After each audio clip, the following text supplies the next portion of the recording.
اسلامیات چھٹی جماعت کے لیے سندھ ٹیکسٹ بک بورڈ،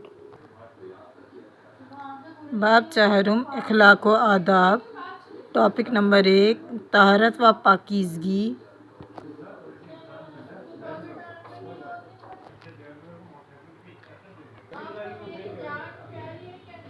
صفحہ نمبر 59 یعنی 59۔ صحیح جواب پر درست کے نشان لگائیں۔ میں صرف آنسرز بولوں گی۔ طہارت و پاکیزگی اختیار کرنے سے انسان محفوظ رہتا ہے، بری عادتوں سے۔ مسواک کرنے سے صاف ہوتے ہیں ہاتھ اور منہ۔ ہم سب کو طہارت و پاکیزگی سے متعلق خاص خیال رکھنا چاہیے۔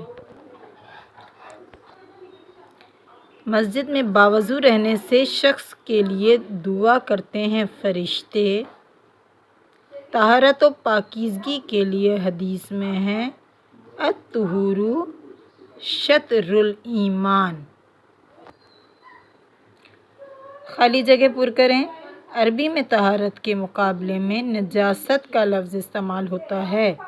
طہارت سے ہر قسم کی پاکی مراد ہے۔ اسلام میں پاکیزگی و طہارت پر زور دیا گیا ہے۔ ہمارے پیارے نبی صلی اللہ علیہ وآلہ وصحبہ وسلم پاکیزگی اختیار کرنے میں اعلیٰ نمونہ تھے۔ طہارت و پاکیزگی اختیار کرنے سے انسان بیماریوں سے محفوظ رہتا ہے۔ درست جملوں کے سامنے درست اور غلط جملوں کے سامنے غلط کا نشان لگائیں۔ طہارت کے معنی ہیں پلیدی، میل کچیل اور گندگی، غلط۔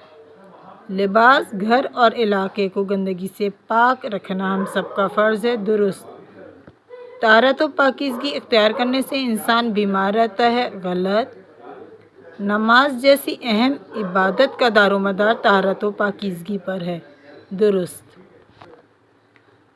سوال نمبر 5 کالم 1 کالم 2۔ اللہ تعالیٰ پاک صاف رہنے والوں کو پسند کرتا ہے۔ لباس انسان کا آئینہ ہوتا ہے۔ نبی اکرم صلی اللہ علیہ وآلہ وصحبہ وسلم نے اپنی امت کو